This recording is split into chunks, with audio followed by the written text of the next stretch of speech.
founders usually they forget, like the consumer behavior has changed a lot. For me, it's just the advertisement and marketing is nothing but just a form of an entertainment. Okay, this is happening since ages. Brands have been playing with consumer psyche always. The audience is very vast, it's very diverse, and the moment you drop one channel, you risk of losing at least, I would say, the kind of a population we have, I would say 2 to 5% of population. You will just lose them immediately. Hype can be created by these brands very easily, but ultimately money leaves the trail.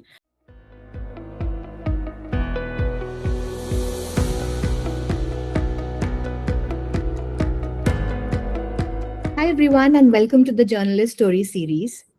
We live in a world where every brand claims to be culture defining and every marketing campaign claims to break the internet. But behind these viral movements is a complex multi-billion-dollar advertising machine. How is the ecosystem actually adapting to shifting consumer habits, strict new regulations, and the sudden rise of AI? To answer that, we are joined by Mansi Jaswal. Mansi is currently a senior correspondent at Storyboard 18 under the Network 18 group. She has built a formidable career across Mint, Business Today, and Business Standard. Today, she sits at the fascinating intersection of commerce, culture, and media. From decoding the failure of celebrity brands to tracking how AI is restructuring the advertising workforce, she is an expert at finding the hard business story hidden inside a cultural trend. Hi, Mansi, and welcome again. Hello, hi. How are you? I'm doing great. How are you doing, Mansi? I'm also totally fine. And Okay. Thank you for this opportunity. It's a pleasure to have you again. So we'll start. We'll start with the questions, and we would love to hear your thoughts, your views, your side of the story, so that we and the audience who gets to see it also knows what happens behind the desk, what happens when you start writing a story, and what's the adventure in that journey. Sure. So, Mansi, you recently wrote a fascinating piece on how celebrity-led beauty brands struggle to scale profitably despite massive followings. So, just wanted to understand from you and your perspective on what is the fundamental business truth that founders actually forget when they rely purely on star power to sell the product. Well, I think that founders usually they forget, like the consumer behavior has changed a lot. People, they just don't buy something because a celebrity is attached to it. Like people are more influenced by these days by creators who are talking about ingredients, who are giving reviews, honest or not honest, or defluencing the product. These ingredients are there and so and so. So this is something consumers are looking for right now. And besides the Instagram or social media thing, the quick commerce and e-commerce, they have also entered into this game very aggressively, and where reviews are there of the products. Okay, people are giving reviews, people are checking it out. What other people are talking about those brands, how many stars are there, the ratings are there of those products. So I think, like, even if I am also purchasing a simple sunscreen brand, I'm not seeing who's the brand ambassador of it or who's the founder of that brand. I am looking at, okay, how many people have purchased that, what people are talking, how many negative reviews are there, how many positive reviews are there. So those kind of things is something a customer is looking at. And so honestly, like, celebrity feels like it's just an outdated thing right now. And I think if you ask people who is endorsing XYZ brand, I would say, like, many people don't know these days who is the brand ambassador or who's the owner of which brand. They're just looking at, they're getting the right product or not. Is it, is it comfortable on their skin when they're applying, or is it comfortable with whatever. I mean, this celebrity notion is something very outdated. So yeah, that's something I would like to say. Yes, I think in that particular piece, you've also reported on the regulatory crackdown on hundreds of beauty brands for misleading ads, which they are saying. So, coming from the fact that the piece which you have written is on one side, and Katrina coming for K Beauty and Kriti coming for Hyphen, is actually standing on both the sides of the bar. So, as of now, is the whole ecosystem just maturing, or the whole gimmick is about forcing the system to be transparent? Well, yeah, like the beauty brand story that I did, that's or like ASCI data was quoted in that, the kind of violations that these brands are doing, including the big companies' name were also mentioned in that. For me, it's just the advertisement and marketing is nothing but just a form of an entertainment. Okay, I Yeah. think every brand wants to position themselves like, we are the best. Everything is behind us or, below us. So that way, and they invest so much of money just to win consumer trust, right? So it's just now what happens is when they're investing too much of money, sometimes because our laws and policies are so and so that it just they end up crossing the lines. Okay, Yeah. and influencer marketing is something, so the data was based on the violations of the ads, especially in terms of done by the influencers, like a tie-up thing. So I would say that the process of, roping in influencer for collaboration or just like, in as part of the company, like a contract or something like that, I think it's very cost effective right now, and it's more accessible for any brand. You just rope in like a 10K follower influencer for your, promoting your lipstick brand. Okay, it's very easy, it's very accessible, and they will also be more than happy to do that. So I think influencers are entertainer. Advertisement is a form of entertainment. So it's just win-win thing. And consumer is also, like brands are getting reach and the audiences are getting content. Okay. So Yeah. I don't think so there is a bubble bursting. I think it's the same old cycle. This is happening since ages. Brands have been playing with consumer psyche always throughout. If you quote any legendary brand, I would say, I don't want to quote anyone here, but like a soft drink brand or a potato chips brand, I hope you're getting what I'm trying to say here. So Yes, I am. the iconic brands, yeah, Yeah. everybody has played, with consumer psychology since ages, and that's how they have turned, that's how they have become what they are right now. And it's just the only difference right now is that it's happening more, it's becoming more visible, and because of the social media, so it's just no bubble is busting here. This is a normal cycle, and this is going to happen. I mean, lines have been crossed in the past also, and it will continue. And if I talk about, so obviously you have spread some light on the whole thing which is going on as of now. Yeah. And I think before a couple of days, I was also wondering, like, the shift from a Vaseline and Boroline to 100 of beauty products has just happened because of this whole paid promotion, game which is going on social media. And of course, the story which you have done has actually, thrown some light on what has exactly happened, or what is exactly happening on the back end. So, Mansi, you told about quick commerce. So I just want to pick, and I just want to know your views on that sector or that sphere as well. Yeah. So quick commerce hasn't just changed delivery; it has changed brand visibility as well.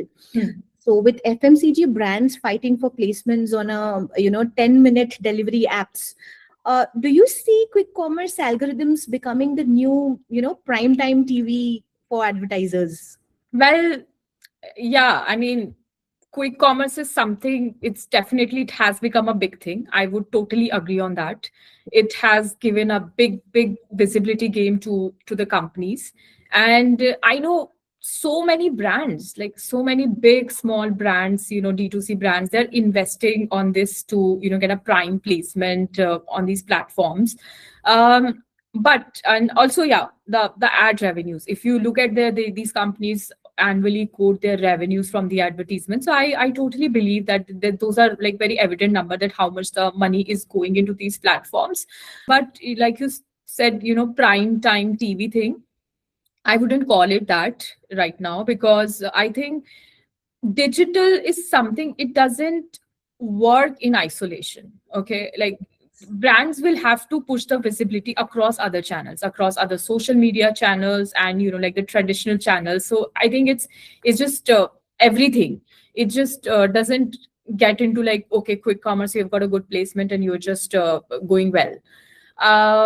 Also, like market like India. I mean, not everybody. If you look at tier one or some part of tier two cities are there in the quick commerce platform. They could, so that's why the brands can't really rely on this one media. The audience is very vast. It's very diverse, and the moment you drop one channel, you risk of losing, at least I would say, the kind of a population we have. I would say 2 to 5% of population. You will Yeah. just lose them immediately. So quick commerce is powerful, but it's more strong addition, I would say, for the brands to promote themselves, rather than calling it just a replacement. Of course, of course. So as you said, brands will not leave a small leaf to market their own success. Hmm. They're incredible in doing that, actually. Uh, but I was wondering that a sleek PR campaign doesn't always equal, profitability. So just wanted to know, your understanding or what's your thought process when you're investigating a massive consumer shift. So, how do you track the actual private capital flowing into these sectors to verify if the trend is real or it's not? Okay. uh, I think for me, it's the data and logic is something that matters for every story. Okay. Like hype can be created by these brands very easily, but the you know ultimately money leaves the trail, and that's what really tells you if a trend is real or if it is not. So I rely on a lot on you people as well. Thank you for for tracking the company, sharing the financials with me of the non-listed companies always, and fundings and stuff. So like it just has helped me consistently, the capital flow, to see from where it is going to what sector it is going. So once you start connecting the dots and the patterns, become clearer, I would say, that usually help where the story is opening up and beyond, like whatever the PR noises are there. So and you get much more grounded, like a bigger picture. So that's how I cut the noises. It's ultimately it's the data Yeah, and the logic. that's really great to know. So, from data and logic, in every of our interviews, or I would say in every nook and corner, we are talking about AI, as a tool Yeah. in every sector, in every domain. So, when everyone is talking about AI as a tool, I observed a very unique thing you wrote about, that how it is actively restructuring jobs and pushing agencies towards contract hires. So, are advertising firms actually becoming more efficient by AI, or maybe they are just using AI to cut off their payroll? Well, I don't think so. It's just limited to advertising. Whatever the stories that I've done in the past, I've also included IT sectors as well, GCCs and all. So it's just happening across industries, whatever the trend is. And companies are using AI, of course, but to replace the routine jobs, like the basic things where technology can be replaced, like AI can replace humans, like repetitive roles and all that. And in some cases, yes, even justify the paying lower salaries to people who are not AI savvy. So at the same time, who understands AI, they are getting better pay, better packages, better opportunities. So it's just a vice versa thing that is going on. And in advertising, if I talk about like, I think I see there is a limit to AI Yeah, now, correct. because we recently have an event and I spoke to some, the big people from the ad world also. Hmm. So they also said the same thing, like, you can't sideline human creativity in advertising. Okay, the repetitive task and all is a different thing altogether. So I don't think so there can be a cost cutting when it comes to advertising. Okay, because uh, ultimately the technology will, people who are watching the ads or who are actually viewing those kind of creative stuff, if it's done by the technology, they can easily pinpoint, that this is repetitive, this is generic. Audience are smart enough to understand those things, I would say. And yeah, the real balance will ultimately be, the making using AI for simpler tasks, but the human originality will be at the core always, especially in advertising. Emotional intelligence wins over AI. Artificial Of intelligence course, at always. least in the field of creativity, definitely. Yeah, right, right. So, what I perceive is just maybe AI is a bubble. Maybe it'll burst someday, and we are back again to employing humans who are actually putting their brain and putting their emotions into work, rather than having a machine write the same things again and again by just reading your pattern or reading your format. So it's time for a fun segment we call Off the Record, a quick fire round diving into raw, unedited, and some reality of life behind the scenes of journalism. So here we go, Mansi. What's the most creative thing you have done to find a source 30 minutes before a deadline? Honestly, I mean, I, like a few hours ago, I messaged my boss, saying that please extend the deadline. I'm still hunting for the source. Sometimes the most creative thing is just buying more extra time, sometimes if you're not finding the source. So, yeah, I do that often. Oh, okay. Yeah. This or that. Replacing entry level copywriters with a Gemini subscription. Hmm. I'm I'm a human. I'm in the human team. So please, no Gemini. Really nice. What is the biggest J school myth that the real world debunked in your first week at Business Standard? Okay, this is something I would say, like the whole glamorous part of journalism. When I entered BS office, I was sort of shocked to see everything, the glamorous thing that I have always seen in the movies. In reality, if you enter in a traditional business, in a traditional business journalism office, I would say it's just the caffeine, the research, the chaos. And yes, I learned there the art of mastering the shutting down nonsense PR pitches as well. So, yeah. That's interesting. Okay, the internet is being deleted tonight. You can save only one byline: the hard finance scoop or the women drivers. Well, I won't be looking for saving a byline. I would be chasing for the bigger story. Like Okay. who has killed the internet? What is coming next? Who's replacing the internet? So, yeah. Okay. Okay. That's wise actually. Who would you interview first? The founder of India's newest unicorn or the employee they just replaced with AI? That's the tough one, but I think I would interview both. I think balance is the key to coming out with a better story. So I think understanding both the views of both employees as well as the founder, I think I would go with the balance, interviewing both of them. That's nice. Okay. So, Mansi, looking back at your transition from, hardcore financial reporting at Mint Yeah. to covering vibrant media and advertising ecosystem, what is the biggest misconception that traditional business journalists have about creator economy today? Well, I haven't left my core, I would say. I have just expanded my horizon. I still covering, FMCG and retail here as well. But yeah, the through media and advertising firm. Talking about creators economy, I think the biggest myth would be that it's a passing fad. Okay, but it's just now has become a full blown ecosystem. We can see the brands are backing up, the government is backing up extensively. Okay.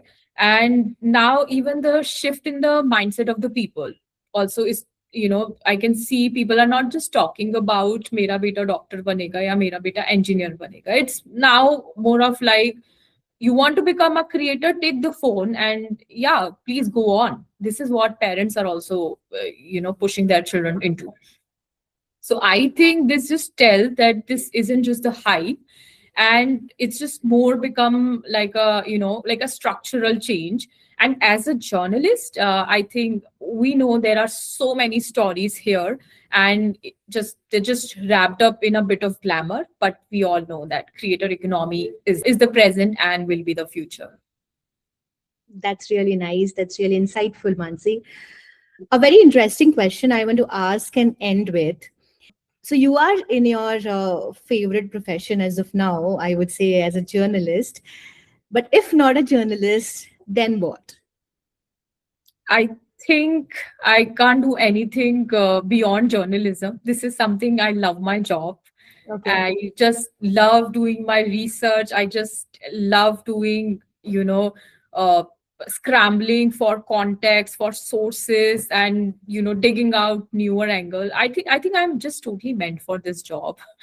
I'm not good at any other thing apart from writing and interviewing people. So I don't know. I'll be unemployed if they throw me out any of the companies ever. That's really funny to say. Okay, so I effort through this series was always to listen to journalists like you, who dedicate their work completely to capture the voices of others, and across communities, across culture, across sectors, making stories that shape the world. Sometimes it's really needed that the storytellers have stories of their own worth hearing, and that's why Tracxn is here with Journalist Story Series. It was really great to have you, Mansi, with us. Uh, it was a tremendous conversation around AI, around brands, around the gimmicks, around promotions, and we really got to know a lot, which happens on the story desk when you start writing, when you start researching. Thank you so much again, Mansi, for Thank you so much joining to here. you. Thank you so much again to you, because I really loved the whole conversation, and thank you for giving this opportunity to me, for being a voice, like as a small voice from the journalism team, world. So just I'm really thankful to giving me this opportunity. Thank you. Thank you so much, Mansi. It was great having you.